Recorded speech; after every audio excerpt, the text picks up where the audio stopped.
भोलेनाथ का एक ऐसा चमत्कारी मंदिर जहाँ मोली बांधने से हर मन्नत होती है पूरी। यहाँ खुद प्रकट हुए थे शिवलिंग। भोलेनाथ की महिमा अपरंपार है। कहा जाता है कि भोलेनाथ भक्तों की सच्ची भक्ति से जल्दी ही प्रसन्न हो जाते हैं। वहीं यह भी कहा जाता है कि भगवान शिव की प्रसन्न करना बहुत ही आसान होता है। वह सच्चे मन और श्रद्धा से चढ़ाए गए लोटे जल से भी प्रसन्न हो जाते हैं। पुराणों में भी देखा जाता है भगवान शिव द्वारा सच्चे भक्तों को तुरंत ही मानवता फल मिल जाता है, चाहे वह असुर हो या देवता।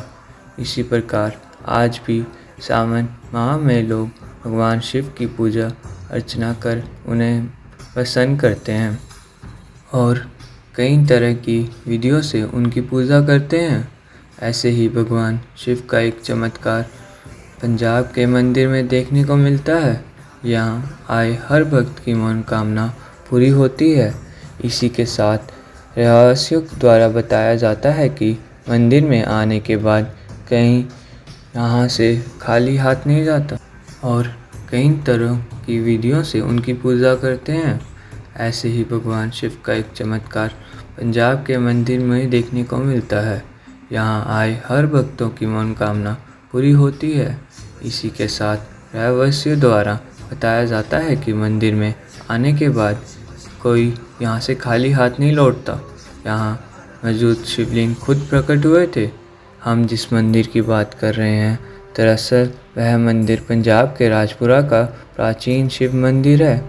इस मंदिर की विशेषता यह है कि यहाँ शिवलिंग खुद प्रकट हुए थे।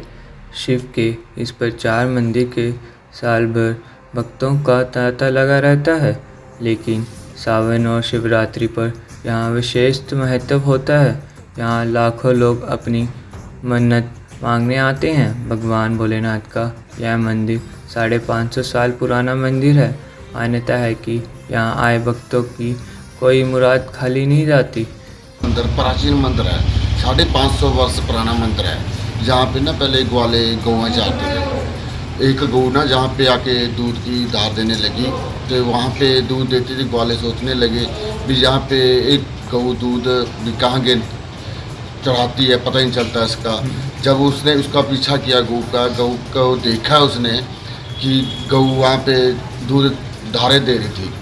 उसके बाद वहाँ से उसने ग्वाले ने खोदा है कि उसमें लहू की वो चलने लगी, धार चलने लगी। शालेश्वर मंदिर का इतिहास 525 वर्ष पुराना है। आज से 525 वर्ष पहले यहाँ पर घने जंगल थे। यहाँ पर गांव वाले रोज़ाना अपनी गायें चराने आया करते थे।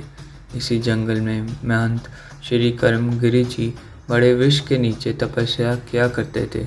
गांव वाले जब अपनी गैयाँ चुराने आते थे तो एक गांव जिसका नाम नंदिनी था, उसका हर रोज़ दूध कम हो जाता था। गांव वाले यह देखकर बहुत ही हैरान थे। हर रोज़ नंदिनी गांव का दूध कैसे कम हो जाता था।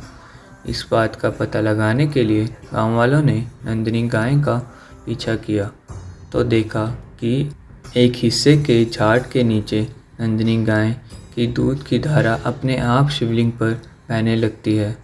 गांव वालों ने इस बात की सच्चाई जानने के लिए हिस्से के वृक्ष की जड़ को कुल्हाड़ी से छाटनी शुरू की। इस दौरान कुल्हाड़ी शिवलिंग से टकराई और इसी स्थान पर बिजली चमकने लगी। बिजली कड़कने की आवाज़ से बड़े वृक्ष के नीचे तपस्या कर रहे महंत श्री कर्मगिरी जी की समाधि खुली की और उन्हें भगवान महादेव शिव शंकर जी के दर्शन हुए। उन्होंने गांव वाले और गांव वालों को बताया यह स्वयं महादेव प्रकट हुए हैं। सभी गांव वाले और गांव वालों ने मिलकर अनजाने में किए गए प्रहार की क्षमा मांगी। उसी रात महाराजा धीराज को पटियाला को आकाशवाणी से आगाह हुई उस स्थान पर भगवान शंकर का मंदिर बनाया जाए। महाराजा पटियाला जी के पूछने पर आकाशवाणी ने उत्तर दिया, राजन आप कल सुबह अपना हाथी छोड़ दिए। जिस जगह पर हाथी जाकर रुकेगा वहाँ पर मंदिर निर्माण किया जाए। अगली सुबह महाराजा पटियाला ने अपने हाथी भेजा और स्वयं उसके पीछे चल पड़े। जहाँ स्वयं शिवलिंग प्रकट हुए थे वहां आकर हाथी रुक गया।